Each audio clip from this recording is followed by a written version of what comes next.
Di kampungku, ada seorang penjual jamu keliling. Cantik, muda dan berpenampilan menggoda. Namanya Sari. Setiap pagi, ia lewat sambil tersenyum, menawarkan jamu dengan suara lembut yang membuat banyak lelaki terpikat. Tapi, di balik kecantikannya, ada rahasia kelam yang tak banyak orang tahu. Jamu sehat, jamu kuat. Mari coba, Pak. Orang-orang bilang jamunya manjur.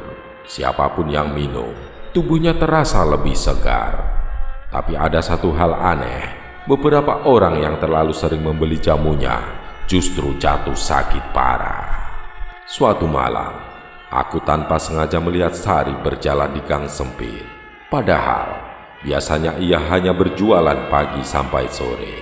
Di bawah sinar bulan, ia berhenti di sebuah pohon besar, dan aku melihatnya menuangkan jamu ke tanah, sambil berbisik dengan bahasa yang tak ku mengerti. Aku berbisik ketakutan. Ya Allah, apa yang dia lakukan?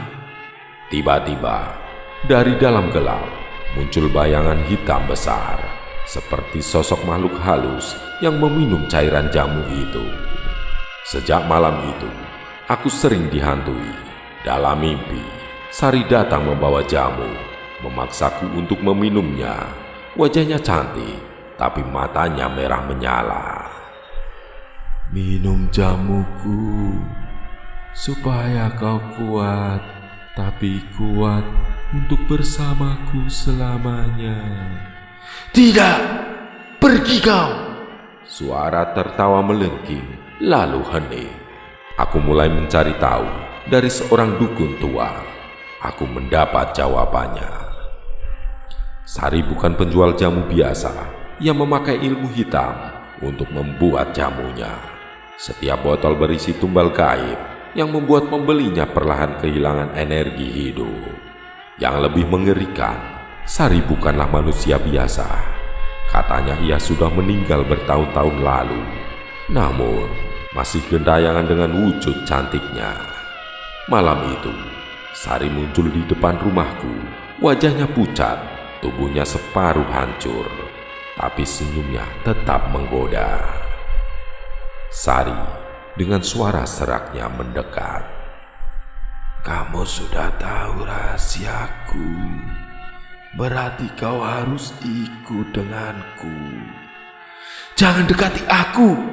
Suara langkah cepat, botol pecah, jeritan panjang menggema. Sejak malam itu, aku pindah dari kampung. Tapi, kabar tentang penjual jamu cantik yang sering terlihat lewat masih terdengar. Meski katanya, ia sudah lama mati. Dan setiap kali aku mencium bau jamu tradisional, bulu kudukku langsung berdiri. Aku takut. Itu tandanya Sari masih mencariku. Aku mencari tahu. Seorang tetua desa akhirnya buka suara. Sari itu bukan orang biasa. Dia pernah menikah, tapi suaminya mati mendadak. Sejak saat itu, dia jualan jamu. Tapi ada yang bilang jamunya bercampur dengan sesuatu yang tak kasat mata. Aku tercekat mendengarnya. Benarkah Sari menggunakan ilmu hitam? Beberapa lelaki yang membeli jamu Sari tiba-tiba jatuh sakit. Tubuhnya mereka kurus, lemas seperti kehabisan tenaga hidup. Warga panik. Pak Budi kemarin sehat-sehat saja. Kenapa tiba-tiba seperti ini? Dan yang lebih aneh, setiap malam sebelum mereka sakit, selalu terdengar suara botol kaca beradu di depan rumahnya. Singkat cerita, malam hujan gerimis. Aku nekat mengikuti Sari di malam hari. Tubuhku gemetar, tapi rasa penasaran mengalahkan segalanya. Di ujung jalan, ia menoleh dan matanya menatap langsung ke arahku. Senyumnya cantik, tapi bibirnya perlahan menghitam. Kenapa kau mengikutiku? Apa kau ingin jamuku atau diriku?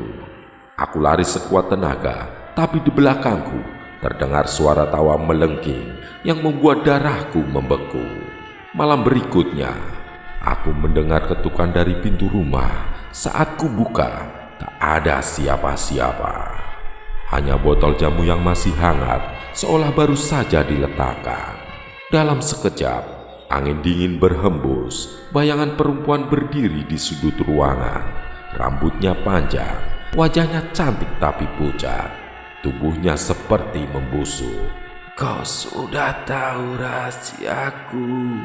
Berarti kau harus ikut denganku. Aku mencari perlindungan pada seorang dukun tua. Dari mulutnya, rahasia mengerikan terbongkar. Sari sudah mati bertahun-tahun lalu. Ia meninggal saat melahirkan.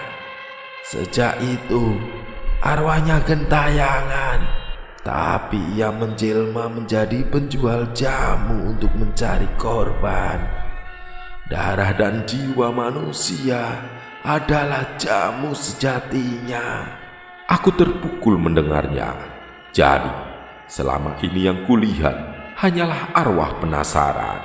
Aku mencoba pergi jauh dari desa itu, tapi sampai sekarang, setiap kali mencium bau jamu tradisional, bulu kuduku berdiri. Ada desas-desus, Sari masih sering terlihat berkeliling, menawarkan jamu dengan senyum manisnya. Tak ada yang berani menolak, karena katanya, jika menolak, nyawamu akan ditagih. Jika suatu hari ada penjual jamu cantik yang lewat depan rumahmu, berhati-hatilah, mungkin itu Sari. Selesai.